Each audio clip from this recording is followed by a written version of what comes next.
यीशु मसीह के नाम से आप सभी को सलाम। संडे मन्ना के यूट्यूब चैनल में मैं नम्रता बैक्स्टर आप सभी को जय मसीह की कहती हूँ और सभी को आज संडे की सुबह में परमेश्वर आपको आशीष दे, यही कामना करती हूँ। वचन से एक आयत आपके सामने बांटना चाहूंगी जिससे मुझे यकीन है आप सभी को आशीष मिलेगी। जैसा कि हम सभी जानते हैं, यीशु मसीह को लिली ऑफ द वैली या कहें शारोन का गुलाब कहा गया है। उसका उदाहरण लिया गया है। यीशु मसीह को कहा गया है कि वो एक लिली के समान है, सोसन के समान है या शारोन के गुलाब के समान है। वचन में हम देखते हैं, ये लिखा है श्रेष्ठ गीत उसकी दूसरा चैप्टर उसकी पहली और दूसरी आयत में आपके सामने पढ़ूंगी, जिसमें इस प्रकार से लिखा है, मैं शारोन देश का गुलाब और तराइयों में का सोसन फूल हूँ। जैसे सोसन फूल कटीले पेड़ों के बीच में रहता है, जैसा कि हम देख सकते हैं यीशु मसीह भी ऐसे लोगों के बीच रहा जो किसी कांटे से कम नहीं थे उसके लिए। उसको पल पल कचोटते थे। सदूकी फरीसी पूरे समय उसको नीचा दिखाने की कोशिश करते थे। जब वो सूली पर लटकाया गया तो भी दो चोरों के बीच में लटकाया गया। वो हमेशा उसको ताड़नाएं सहनी पड़ी, हमेशा उसने सफर किया। उसको कभी भी लोगों ने एक्सेप्ट नहीं किया। उसको लोगों ने उससे जब फायदा पहुंचने के टाइम पे उन्होंने विश्वास किया, लेकिन जब उनका काम पूरा हो गया, उस समय जब उसको क्रूसिफिक्शन के लिए ले जा रहे थे, कोई साथ नहीं आया। कुछ ही जन थे, चंद लोग थे, उसके चेले थे जो उसके साथ थे, वरना तो भीड़ की भीड़ उसके साथ जमा होती थी, उसके आश्चर्य कर्मों को देखा करती थी, लेकिन उस समय कोई उसके लिए गवाही देने को नहीं खड़ा हुआ। इससे हम जानते हैं कि उसको लिली ऑफ द वैली क्यों कहा गया है। हम पहले समझते हैं वैली क्या चीज है। वैली वो होती है जो दो पहाड़ों के बीच की जगह होती है। लास्ट ईयर मुझे याद है, हम लोग मनाली घूमने गए थे और हम लोग खूब ऊंचे ऊंचे पहाड़ों के बीच में से जा रहे थे। कभी ऊंचे पे जा रहे थे, कभी नीचे आ रहे थे, कभी ऊपर जा रहे थे, फिर नीचे आ रहे थे। और जब हम ऊपर जा रहे थे तो बहुत अच्छी फ्रेश एयर महसूस हो रही थी, ठंडी हवाएं आ रही थी। पर जैसे जैसे नीचे जा रहे थे, घुटन सी हो रही थी, ऐसा लग रहा था कि बहुत गर्मी सी होने लग रही है।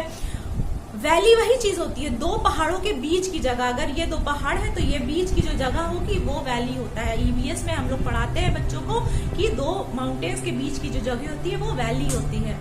और उस वैली में ऐसी घुटन होती है, वहां फ्रेश एयर नहीं होती है, एयर जाने की जितनी जगह नहीं होती है, जितनी की ऊंचाई पे हमको फ्रेश एयर और ठंडी एयर और मस्ती वाली जो फीलिंग आती है वो वैलीज में उतना अच्छा नहीं लगता। लेकिन जो खाई है, जिस खाई में वो लिली खिल जाता है, मैं आपको बताऊं, वो खाई में यानी जहां मरी है, जहां पे घुटन है, जहां पे जिंदगी का नामो निशान नहीं है, जहां पे हमें रहने का मन नहीं करता, वो परमेश्वर, वो यीशु वहां भी जीवन देता है। हालेलुया।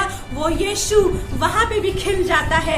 हालेलुया। हमारा यीशु हमें उसी जीवन से उसने भरा है कि हम चाहे दिक्कतों में भी हो, चाहे हम दलदल की कीच में भी हो, चाहे हम वैलीज में से भी होकर निकले, लेकिन परमेश्वर ने हमें ऐसा अपने जैसा बनाया है। हम उस वैली में, तराई में होकर भी हम जीवित रह पाते हैं, हम बचे हुए रह पाते हैं। इसी वजह से यीशु मसीह को लिली ऑफ द वैली कहा गया है।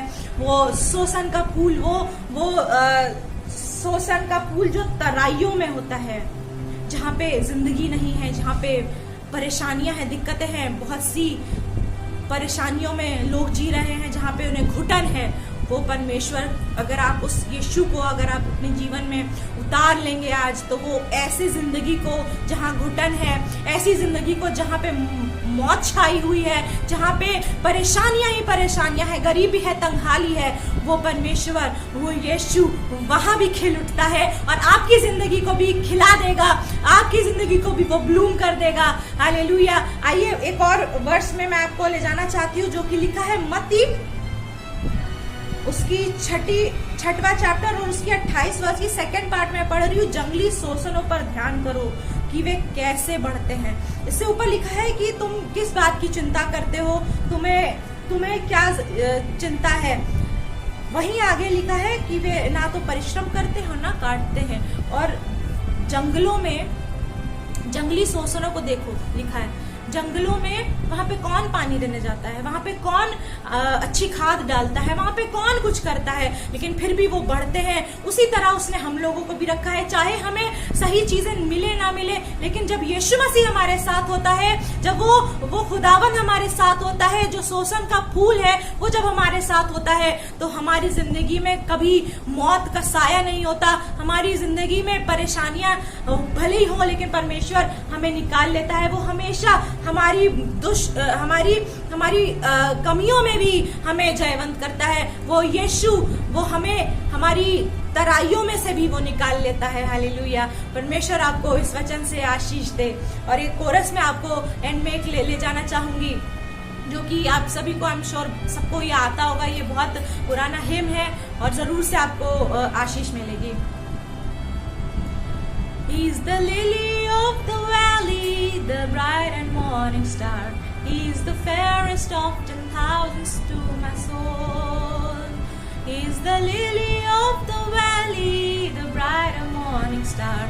He is the fairest of 10,000 to my soul. वो शारोन का गुलाब है और भोर का तारा है, लाखों में वो मेरा एक ही प्रिय है, लाखों में वो मेरा एक ही प्रिय है। God bless you.